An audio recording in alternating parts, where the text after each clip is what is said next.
Oi, tudo bem? Hoje eu trouxe para conversar com vocês uma técnica bastante utilizada no tratamento dos distúrbios do sono e em especial da insônia. O nome dessa técnica é intenção paradoxal. É uma técnica bastante difundida para outras abordagens terapêuticas também, mas que no cenário da insônia ela tem, uma evidência bastante interessante.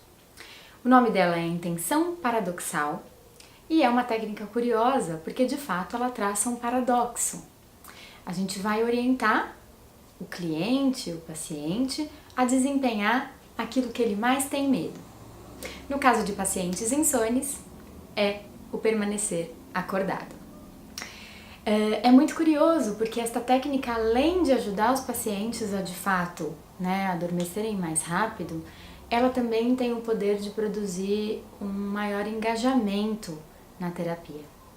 Digo isso porque me lembro de uma das pacientes em que eu trabalhei esta questão e foi muito interessante, porque era uma paciente que vinha já há bastante tempo com uma insônia bem relacionada a períodos críticos da vida dela, a questões que tinham acontecido na vida e que tinham aí trazido uma insônia como um sintoma, e ela vinha há uns 2 anos arrastando esse sintoma e chegou para mim encaminhada, por um serviço médico, entretanto muito decidida a fazer um tratamento medicamentoso para que ela pudesse dormir melhor. E aí comecei a trabalhar, com ela, comecei a tentar explicar para ela o quanto que o grau, elevado de ansiedade dela relacionado ao próprio sono estava atrapalhando ela na hora de adormecer. Mas eu era uma paciente de muito difícil manejo, que não aceitava muito esta condição de que a própria ansiedade estaria perpetuando aí a insônia dela.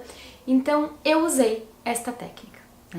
E como é que isso funciona? Então você pode dar para o paciente a orientação de que ele vai permanecer acordado. Esta ideia, ela vem de um conceito que a gente tem, que é o medo, produz justamente o que a gente tem mais medo. Então, no caso desses pacientes, o medo de permanecer acordado faz com que de fato eles permaneçam acordados, porque eles ficam num nível de ansiedade, de hiperalerta tão importante que de fato o sono como um comportamento aí não vai acontecer. Então, a orientação é essa, é fazer com que o paciente faça o seu hábito de sono, faça o seu ritual de sono, vá para o seu leito de sono, mas ele tem uma tarefa naquela noite ou nas noites em que isso ficar combinado, que é, de fato, o de não adormecer. Quando você faz isso, você tira do paciente ansioso, preocupado com o seu próprio sono, a ansiedade dele, porque ele já sabe que aquilo que ele teme, que ele lida tão mal e que ele está tão incomodado, ele já sabe que aquilo vai acontecer. E a ansiedade, ela é uma emoção que, na grande maioria das vezes, aparece quando a gente não domina uma situação, e quando a gente não sabe o que vai acontecer. Então a gente fica antecipando situações, se preocupando com o futuro, enfim.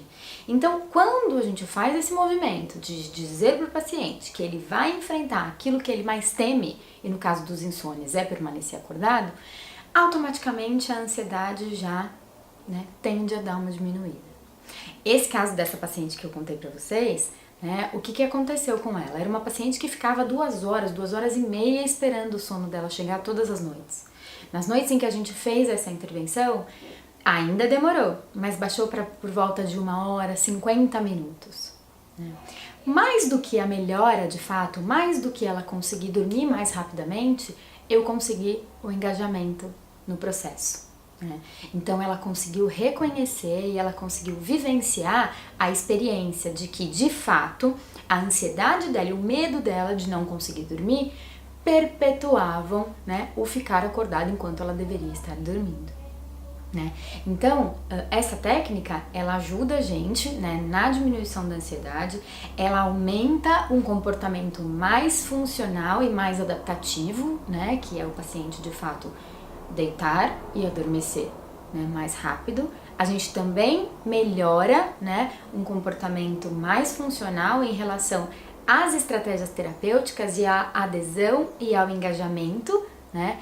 E isso faz com que os nossos processos de levar informação ao paciente, né, com que os nossos processos de psicoeducação, né, então de explicar para o paciente toda esta dinâmica, faz com que os pacientes fiquem mais receptivos a isso, né. Então ela não é uma técnica para ser usada com todo mundo, né, mas tem alguns perfis de pacientes e algumas situações em que isso vai responder muito bem, né. E acho que gosto sempre de frisar isso, né, mais do que o paciente dormir num espaço menor de tempo do que ele está habituado, eu acho que a promoção do engajamento na terapia, porque é colocar o paciente para experimentar aquilo que a gente quer que ele entenda, né? Que as emoções, que a ansiedade, que o medo que ele tem, né? E as preocupações antecipatórias em relação ao sono que ele tem, são, na verdade, grandes gatilhos para que ele tenha, né, e continue tendo noites de insônia. Então essa técnica ela é bacana porque ela promove uma mudança, né, já no padrão, né, do tempo de esperar o sono chegar, mas muito mais, né, o poder de engajar o cliente, o paciente na terapia e de aceitar, né, e exemplificar as coisas que a gente trabalha, levando informação e fazendo psicoeducação, que também, né, é um processo indispensável aí em qualquer intervenção terapêutica, seja, né, da psicologia, da terapia ocupacional, da fono, da físio, né, de que área de atuação a gente esteja falando, quando a gente divide informação com o paciente, quando a gente contextualiza o porquê que ele está fazendo determinada coisa, determinada tarefa, determinada intervenção, as respostas, né, elas são muito mais rápidas e de uma qualidade bastante diferente em relação ao engajamento. Tá bom? Então é isso. Espero que vocês tenham gostado e aproveitem esta dica também.